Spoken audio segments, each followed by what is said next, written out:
CCTV ফুটেজের মাধ্যমে GI যে আসল কালপিট জানতে পেরেই এবার করা হুঁশিয়ারি জানিয়ে দিল রাহুল। হ্যাঁ বন্ধুরা, আমরা এমনটাই দেখতে পারবো শুধু তোমার জন্য ধারাবাহিকের পরবর্তী আপডেটে। তো চলো আর দেরি না করে বিস্তারিত জেনে আসি কি কি অপেক্ষা করছে আমাদের জন্য।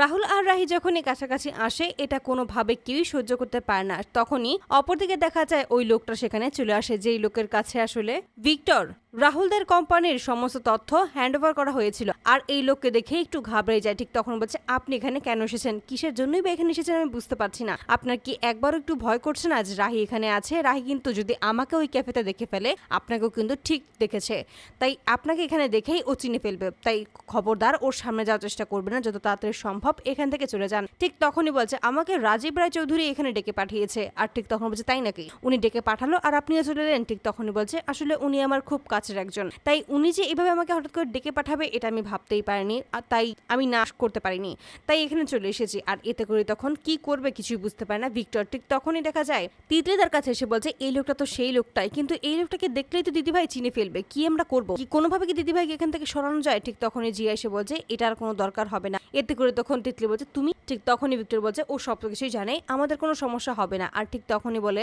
আমার কাছে একটা প্ল্যান রয়েছে এবং এটা অনুযায়ী যদি তোমরা কাজ করো তাহলে দেখবে সমস্ত কিছুই ঠিক হয়ে গেছে। আর এটা বলেই তখন সমস্ত প্ল্যান খুলে বলে। আর সেই প্ল্যান অনুযায়ী জুসের মধ্যেই কড়া ডোজে একটা ড্রাগ মিশিয়ে দেয়। আর এতে করে তখন ওটা খেয়েই মাতাল হয়ে যায় রাহি।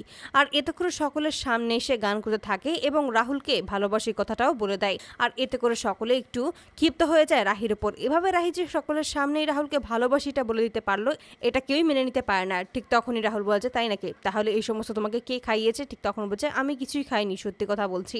আর এতে করে সমস্ত কিছুই বুঝতে পারে। ঠিক সেই মুহূর্তেই ম্যানেজারের সাথে কথা বলে এবং এই জায়গায় যে দায়িত্ব অবস্থায় রয়েছে তাকে জিজ্ঞেস করে, এখানে নিশ্চয়ই সিসি ক্যামেরা রয়েছে? ঠিক তখনই বলছে, হ্যাঁ অবশ্যই সেটাই রয়েছে, আপনি ওই ফুটেজগুলো অবশ্যই চেক করতে পারেন। ঠিক তখনই ওই ফুটেজগুলো চেক করতে থাকে এবং ঠিক তখনই দেখতে পায় আসলে এই সমস্ত কিছু করেছে জিয়া, যে ইচ্ছাকৃতভাবেই এই সমস্ত কাজের সাথে জড়িয়েছে এবং সকলের সামনে রাহিকে ছোট করার জন্য এরকম একটা নোংরা চক্রান্ত সাজিয়েছে। আর ঠিক তখনই ওই ফুটেজটা নিজের ফোনে এনেই জিয়ার মুখোমুখি দাঁড়ায়। আর তখনই জিয়াকে ওটা দেখিয়ে বলছে, এটা তাহলে কি, তুই কি এখনো সবটাই মিথ্যে বলে যাবি? ঠিক তখনই হাত জোড় করে ক্ষমা চেয়ে বলছে, আমাকে তুই ক্ষমা করে দিস, আসলে এ সমস্ত কিছু আমি ইচ্ছা করে করিনি, আমি যে কিভাবে করে ফেললাম আমি নিজেও বুঝতে পারছি না। তো বন্ধুরা, তোমরা কি চাও জন্য এবার এভাবেই ওই ফুটেজ দেখিয়ে যে জিয়া আসল কালপ্রিট এটা যেন এবার সকলের সামনেই নিয়ে আসতে পারে রাহুল? অবশ্যই তোমরা তোমাদের মতামত কমেন্ট বক্সে জানতে ভুলো না। ধন্যবাদ।